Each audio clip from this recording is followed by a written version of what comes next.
સુરત જિલ્લાના ખીમ વિસ્તારમાંથી એક અત્યંત કરુણ ઘટના સામે આવી છે, જ્યાં આનંદ ઇકો પાર્ક ઇન્ડસ્ટ્રીમાં કામ કરતા શ્રમજીવી પરિવાર પર દુઃખનો પહાડ તૂટી પડ્યો।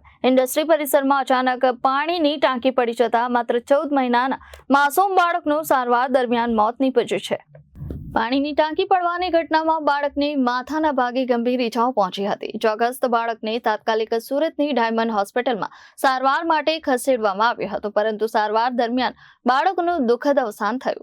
બાળકનું પોસ્ટમોર્ટમ કરાવવા માટે મૃતદેહને સુરત સિવિલ હોસ્પિટલ ખસેડવામાં આવ્યો હતો, જ્યાં સ્થાનિક પોલીસે સમગ્ર ઘટનાની તપાસ શરૂ કરી છે। આ ઘટનાને લઈને સમાજના આગેવાનો દ્વારા ઇન્ડસ્ટ્રીની ગંભીર બેદરકારી હોવાનો આરોપ लगावવામાં આવી રહ્યો છે।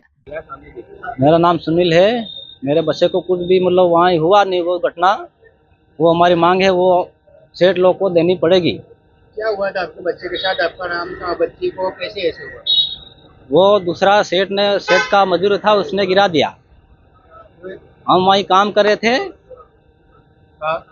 वहीं काम कर रहे थे, इसके बाद गिरा दिया। वो जो सेठ उसका होगा वो पूरी हमारे मतलब मांग होगी वो देगा। बस ये मेरी बात कहनी है। क्या गिरा आपके बच्चे को? वो ड्रम गिर गया बड़ा, लोखंड का हैवी। किस चीज का है वो कंपनी में काम कर रहे थे, वहीं पे लोखंड का है। और इसके बाद मेरे को अब बोलने का थोड़ा। फिर कहाँ पे लेके गए बच्चे को? आपकी गिरा उसके बाद? डायमंड हॉस्पिटल लेके आए थे। अगल आगे साइन में ले गए थे। साइन में वो डॉक्टर ने बोला कि थोड़ा नॉर्मल है, ले जाना पड़ेगा बड़ी हॉस्पिटल में।